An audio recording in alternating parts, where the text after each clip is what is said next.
Millions of people know ABBA. They know the music. They know the dancing. They know the outfits. But almost nobody knows what Benny Andersson has been hiding for 50 years. At the peak of the greatest success any band could ever dream of, something was breaking behind closed doors. Something so painful that Benny made a choice that would haunt him for decades. And only now, at 78 years old, he's finally ready to tell the truth about the woman who made it all possible. But the world wasn't ready to hear it. It's May 2025. A small room backstage at the ABBA Voyage Arena in London. Benny Andersson is sitting at a piano. He's 78 years old now. His hands don't move as fast as they used to. His hair is completely gray. But when his fingers touch those keys, something magical still happens.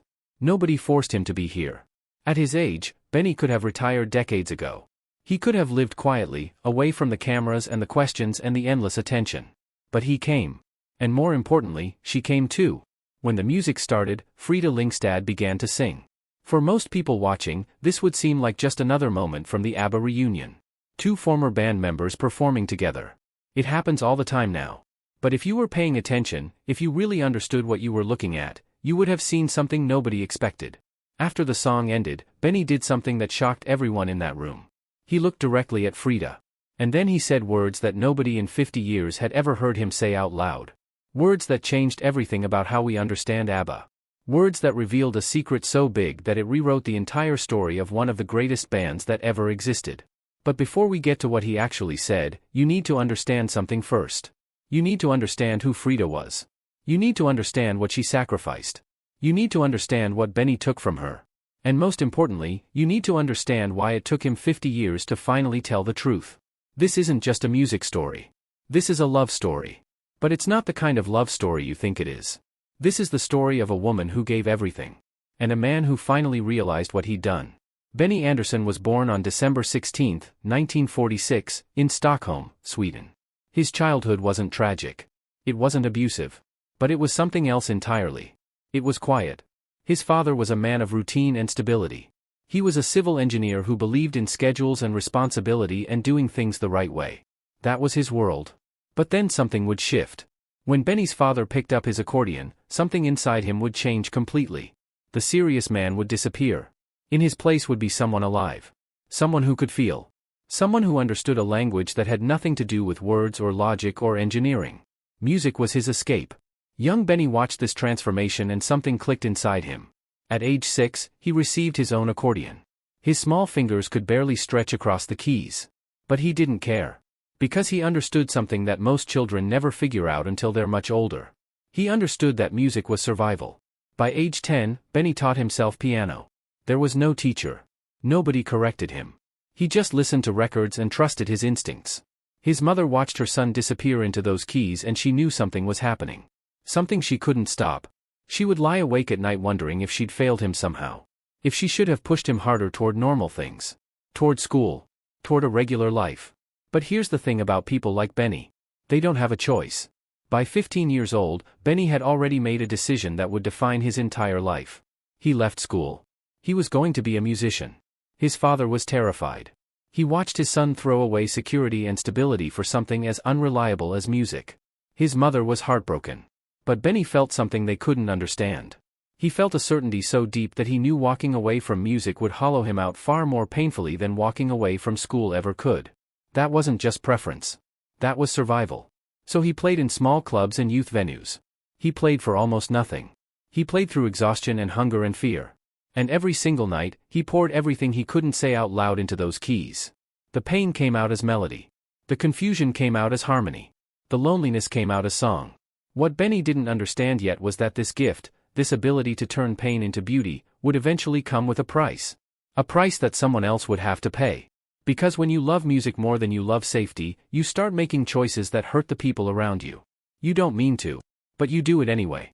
And then he met Christina Granville. She was a girl who looked at Benny and saw something that nobody else saw. She didn't see a struggling teenager with no future. She didn't see a risky bet. She saw talent. Real talent. The kind of talent that doesn't come around very often. She believed in him without hesitation. And when you're a young person struggling to believe in yourself, someone else's belief can feel like oxygen. For the first time, Benny wasn't alone. But then everything changed overnight. Christina told him she was pregnant. Benny was barely more than a boy himself. He had no steady income. He had no apartment. He had no plan. He had nothing except music and a girl who believed in him and a child on the way. Everyone told him the same thing. They said it plainly.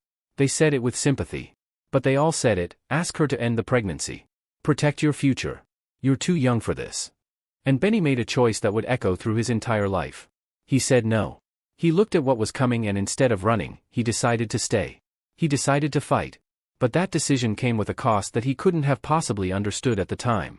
So he stayed longer in the bars. He played longer into the nights. He poured everything he had into making enough money to survive. Some nights it wasn't enough. Some nights Christina and their daughter Helen would go to bed hungry while Benny was on a stage somewhere, completely lost in the music, unable to come back. But here's what nobody talks about. Christina held on. She believed in him. She worked. She took care of Helen. She waited for him. Night after night, she waited for him to come home. And when he finally did, she could see that he wasn't really there. Part of him was still on that stage. Part of him was still inside the music. 2 years passed. Then 5 years. Then 10 years. And Christina started to break. She asked for stability. She asked to feel like a partner instead of someone he came home to only because there was nowhere else to go. She asked him to choose her sometimes. To choose their daughter sometimes.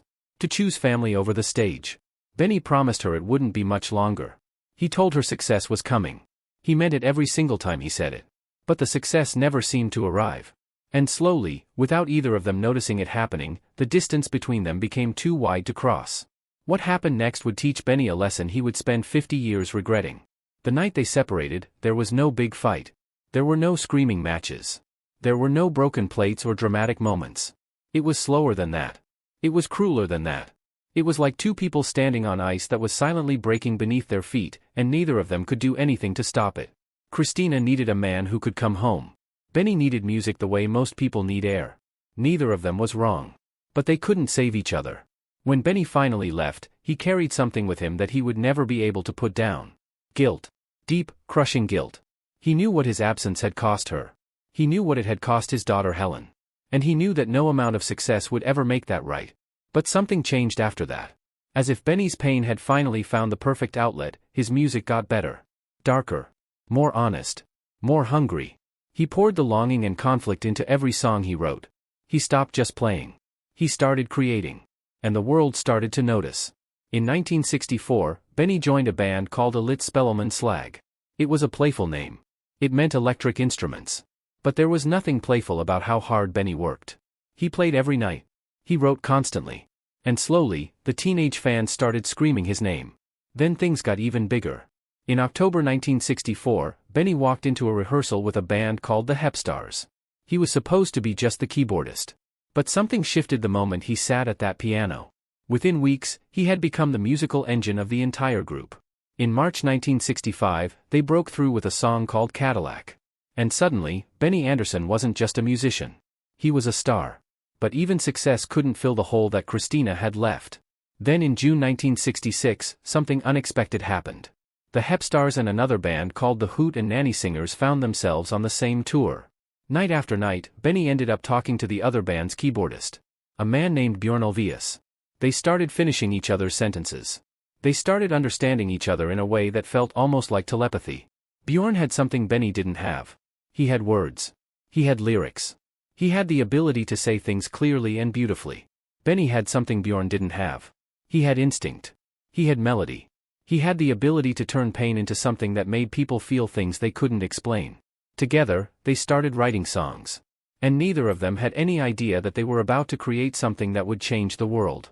But they also had no idea what that success would cost. The year was 1969.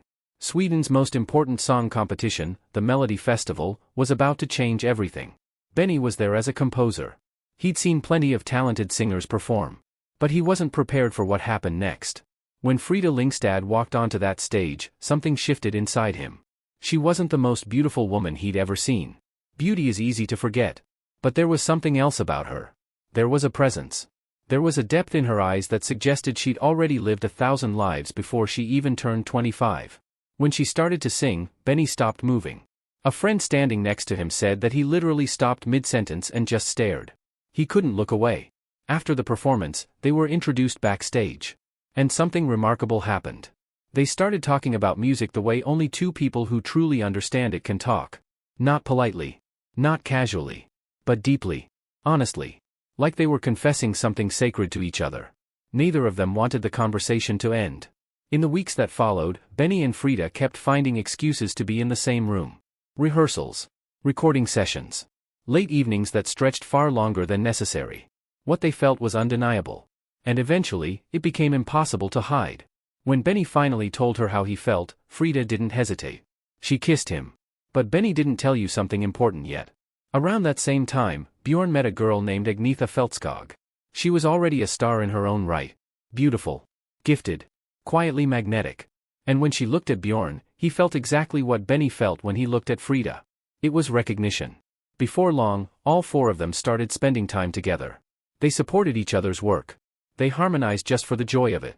And slowly, without anyone planning it, something started forming between them. Something none of them could quite name yet. The four of them didn't realize it, but they were about to create the greatest band in history. But here's what they also didn't realize. They were also about to create a trap. Because when you build something that beautiful with people you love, you become tangled in it. You can't separate the art from the relationship. You can't separate the success from the heartbreak. You can't separate the music from the pain. It all becomes one thing. And when the pressure comes, and it will come, everyone gets crushed. What happened next would prove that sometimes the most beautiful things destroy us most completely. In April 1970, something magical happened. Benny, Bjorn, Frida, and Agnetha were on a beach in Cyprus. They weren't there to make history. They were just four Swedish musicians on vacation, trying to escape the pressure of studios and charts and expectations. Someone started singing. Another joined in. Then another. Soon all four voices were blending together in the warm evening air like they'd been singing as a group their entire lives. United Nations soldiers stationed nearby heard them singing and gathered closer to listen. The four Swedes looked at each other in that moment and felt it. Something rare was happening. Something that deserved to be protected.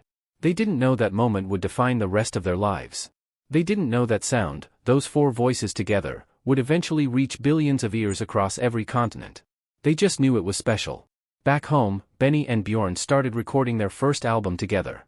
When Frida and Agnetha stepped into the studio to add backing vocals, everything changed. The women's voices wrapped around the melodies like something that had always been missing. The edges softened.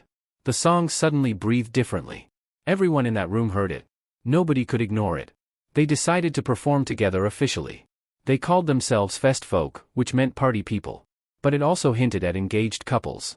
When they debuted on November 1, 1970, in Gothenburg, the critics didn't understand what they were trying to do. Some called it confusing. Others called it unfocused. But then one song cut through all the doubt. A song called Hey Gamble Man climbed to number 5 on the charts. Then it hit number 1. And it stayed there for 15 weeks straight. The critics had been wrong. The public had spoken. These four people had something the world wanted. By 1971, they were working together constantly. They were writing together. They were touring together. And slowly, they were becoming something bigger than any of them had imagined. Then came the moment that changed everything. Their manager, a man named Stig Andersson, gave them a new name. He took the first letter of each of their names, Agnetha, Bjorn, Benny, Agnetha again, and created one word. ABBA. Nobody knew it yet, but that name would become one of the most recognizable words on the entire planet. In 1974, everything exploded. ABBA won the Eurovision Song Contest with a song called Waterloo. It was the biggest moment of their lives. They were on top of the world. They had everything. Fame. Money. Success. The kind of success that most people only dream about. But something was already starting to crack. And nobody realized that the higher they climbed, the harder they would eventually fall. On October 6, 1978, Benny and Frida got married. They had been together for 9 years. They'd watched ABBA conquer the world. They'd stood side by side through the breakthrough, the world tours, the sold-out arenas. Everyone believed that if any couple could survive what ABBA had become, it was them. They'd already survived so much. What could possibly break them?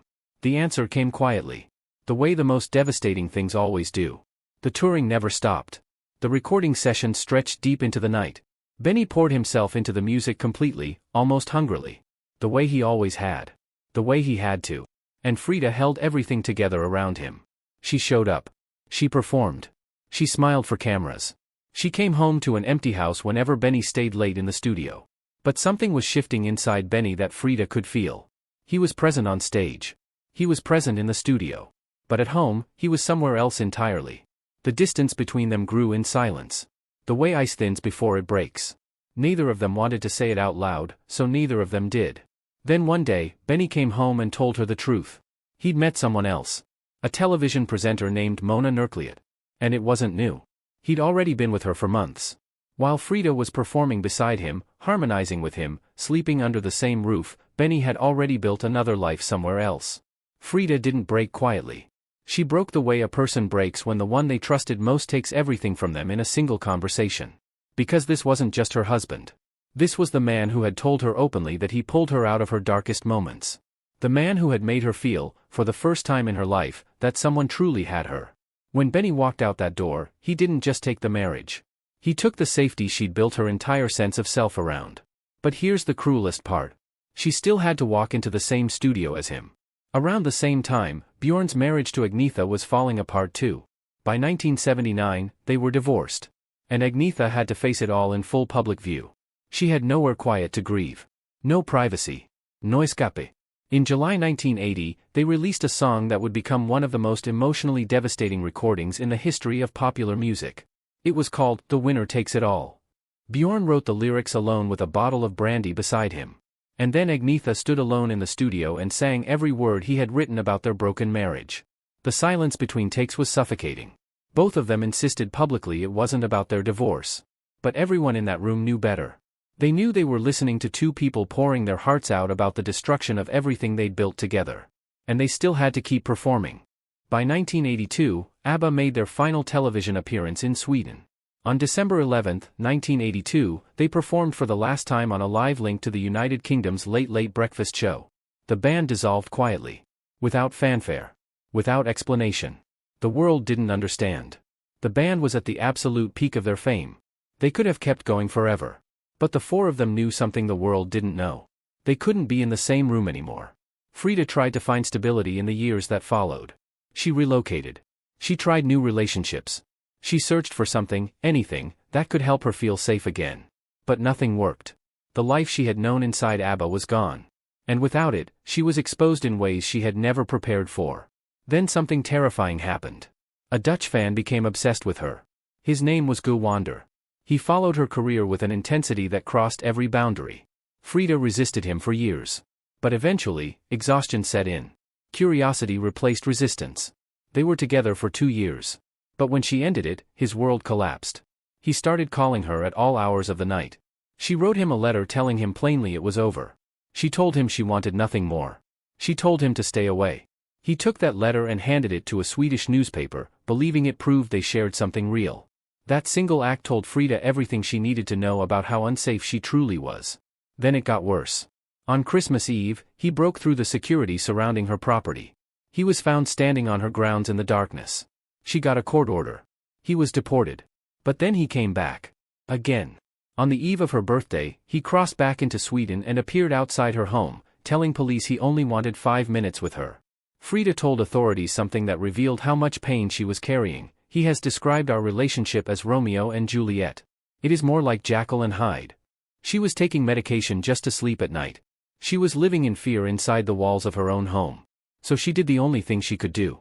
She retreated into the Swedish countryside and vanished from public life almost completely. For years, she did not sing. She did not even listen to music. When she finally released an album in 2004, she filled it with songs from the 1960s. Music from before ABBA. Before the fame. Before all of it had taken so much from her. Then in 1992, something shifted. Frida married Prince Heinrich Rausau-Roos. She became Princess Anni-Frid Lyngstad-Roos. She moved to Switzerland. The mountains, the quiet towns, and the serene landscapes became her new home. It was a life far removed from the bright lights of the stage. She sought peace and stability after decades of music, fame, and private sorrow. For the first time in years, she felt like she could breathe. But the universe wasn't finished with her yet. On January 13, 1998, Frida received a phone call that would redefine suffering. Her daughter, Anne-Lisa, had been driving in heavy rain near Livonia, New York. A small town about 20 miles south of Rochester. Her car collided with a truck. She did not survive. Anne-Lisa was 30 years old. Frida flew to the United States immediately. She saw her daughter's body. She held her. She broke down beside her, crying openly, refusing to accept what had happened. Because this wasn't just losing a daughter. This was losing the future she thought they would have together. This was losing all the conversations they would never have. All the moments that would never come. And Lisa left behind a 9-year-old son named Jonathan. Frida didn't just lose her child. She now had to look into the eyes of a little boy who would grow up without his mother. She had to find a way to explain something that had no explanation. She had to become the person who held him together when everything was falling apart. Those who worked closely with Frida said she refused to speak about it afterward. Not to friends. Not to colleagues. Not to the press. She had nothing left to say to the world. Her longtime employee confirmed it plainly. Frida simply did not want to talk. But the universe wasn't done. Before the grief could even settle, before she could find even the faintest edge of healing, another blow arrived with devastating force. Her husband, Prince Heinrich, was diagnosed with lymphoma. He was 49 years old. The treatment was aggressive. Chemotherapy drained him. His body weakened visibly week by week. Frida stayed at his side through every hospital visit. Through the physical decline. Through the long nights when pain kept him from sleeping. She had just buried her daughter. Now she was sitting in hospital corridors watching the man she loved lose his fight breath by breath. In October 1999, he died. She was with him at the end. Within 22 months, Frida had buried her child and her husband. The two people she loved most in the world were gone. And she was still here. Still alive. Still breathing. Still existing in a world that suddenly felt unbearably empty. She withdrew completely. Public appearances stopped. Interviews ended. She said later that what she experienced had created a loneliness so deep that it gradually became natural to her. It became her normal. She didn't know how to live any other way anymore. But something unexpected was about to happen. Something that would force her to face the world again. And something that would finally bring the truth into the light. In the early 2000s, something extraordinary happened. A British-American consortium came forward with an offer that would change everything. They wanted ABBA to reunite. They wanted to bring the four of them back together and send them on a world tour. 250 shows. 100 cities. It would have been the largest reunion offer ever made to any band in history. Do you know how much money they offered? $1 billion. $1 billion. This wasn't a guess. This wasn't an estimate. This was a serious, documented offer that would have made ABBA the richest musicians on the planet. It would have exceeded what the Beatles had ever been offered. It would have exceeded what any group before or since had ever been offered. Benny Andersson refused. He told a Swedish newspaper 6 words, "It was a hell of a lot of money to say no to." Then he closed the door. Nobody understood why. The world was confused. How could anyone turn down $1 billion? How could 4 people who had already given everything to music refuse to give one final thing? It didn't make logical sense. But Benny knew something the world didn't know. He knew that Frida couldn't do it. He knew that Agnetha wasn't ready. He knew that some things break in ways that money can't fix. And he knew that forcing these two women to perform together for 250 shows while they were still standing in the wreckage of their lives would have been cruel. It would have been unforgivable. So they said no to $1 billion. But here's what made it even more complicated. While Frida was retreating into the countryside and Agnetha was rebuilding herself from nothing, Benny and Bjorn were building global empires. The musical Mamma Mia, built entirely around ABBA's songs, had been seen by more than 70 million people worldwide. It later became a blockbuster film franchise. Chess, their Cold War-themed musical, played across major theaters in London, New York, and beyond. Billions of dollars were being generated from music that had once united the 4 of them. Public applause surrounded both men. Premieres. Standing ovations. New creative projects filled their calendars constantly. They were winning. They were thriving. They were living in a completely different world than the women they had loved and lost. But then something unexpected happened. Years of silence eventually created space for something new. Something neither of them expected. And it all started with 2 songs. In 2018, something nobody expected happened. After more than 30 years of silence, ABBA entered the studio together. At first, it was only supposed to be 2 songs. Simple. Easy. A way to test whether they could even be in the same room without reopening old wounds. But something changed the moment they started working together. The sessions were quiet. Careful. Almost cautious. Like 4 people testing whether the distance of 4 decades could truly be crossed. Those 2 songs slowly became more. And before they knew it, they were working on a full album. They called it Voyage. Every harmony carried history. Every lyric carried years of separation, divorce, grief, and survival. Every note was weighted with everything they'd lived through without each other. And something remarkable happened. Bjorn later described the moment when he looked into Agnetha's eyes and Frida's eyes and saw something unmistakable. There was genuine warmth there. Not forced politeness. Not an act for the cameras. Real warmth. The kind of look shared by people who have lived through pain together and come out the other side. He realized in that moment that the bond between them had survived. It had survived the divorces. It had survived the silence. It had survived the decades apart. It was no longer romantic. It was no longer fragile in the same way. But it was real. And it was still there. Frida stood in that studio and sang again. For the first time in years, she allowed herself to be vulnerable. She allowed herself to create. She allowed herself to give voice to something beyond the grief. And when the album was finished, something extraordinary happened. Working together in the studio, making decisions together, recording vocals together, sitting in the same room brought back a level of trust that had taken years to rebuild. The warmth Bjorn had spoken about didn't disappear after the album finished. It remained present in the way they spoke to each other. In the way they listened. It was steady. Restrained. And real. Over time, that renewed connection created space for conversations that had once been too painful to have. Conversations about what had happened. Conversations about why it happened. Conversations about forgiveness. But the most important conversation was still coming. In 2022, ABBA launched Voyage in London. A purpose-built arena. A full ABBA concert performed by highly detailed digital avatars of themselves from 1979. More than 1 million tickets were sold. The world was watching again. But Frida was carrying a secret she had never shared publicly. In the fall of 2023, her grandson Jonathan died. He was 34 years old. Stomach cancer. Frida watched him go through it. She had already stood at her daughter's coffin. Now she was watching her daughter's only child fight for his life and lose. She had outlived her daughter and her daughter's son. And yet she still showed up. She still stood beside Benny and Bjorn and Agnetha and gave the world what it was asking for. May 27, 2025. The ABBA Voyage Arena in London. The third anniversary of Voyage. Benny Andersson and Frida Lyngstad sat together backstage. Nobody forced them to be there. At 78 years old, Benny could have retired years ago. At 78 years old, Frida had already lived through enough pain to break 10 ordinary people. They didn't have to show up. They didn't have to face the crowd that had spent 50 years watching their love story unfold and collapse in public. But they came. Both of them. Together. After the show ended, at the after-party backstage, Benny sat down at a piano. This is what Benny Andersson does when words are not enough. He plays. He has always let the music carry what he cannot bring himself to say out loud. His hands found the keys the way they always have. Naturally. Without hesitation. And then Frida heard the music. She began to sing. A woman who looked at Benny Andersson and believed, for the first time in a life already marked by loss, that this was permanent. That this was real. That belief did not survive the pressure of what they had built together. The marriage ended. Before the pain could settle, he had moved on and married someone else.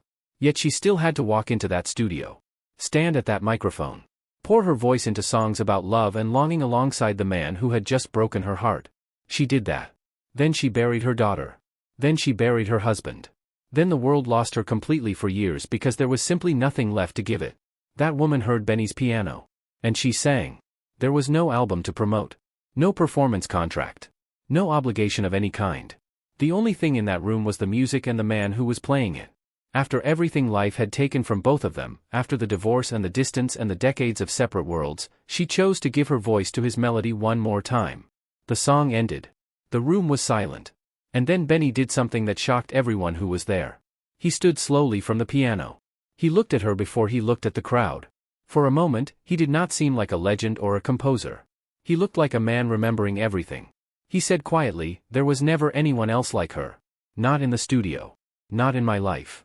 The room did not move. He continued, "People think they know what happened between us. They don't. What I know is this. She carried more than anyone ever saw, and she never stopped showing up. Not for the music. Not for us." Frida lowered her eyes. She did not interrupt him. His voice tightened slightly, but he kept going. "She is the strongest person I have ever known. And whatever we were, whatever we are, the truth is none of this would have existed without her. Not the songs. Not the years. Not me." It was not rehearsed. It was simple. It was honest. At 78 years old, Benny Andersson confirmed the truth by saying what he had never said plainly before. She was not just his voice. She was not just his former wife. She was the person who kept showing up even when there was nothing left to show up for. Even when her heart was shattered. Even when she was burying people she loved. Even when the pain was so unbearable that most people would have simply disappeared forever. She showed up. And it took Benny 50 years to finally say it out loud. Most of us may never become famous. But many of us know what it feels like to love someone who chooses something else. Many of us know what it feels like to be left behind.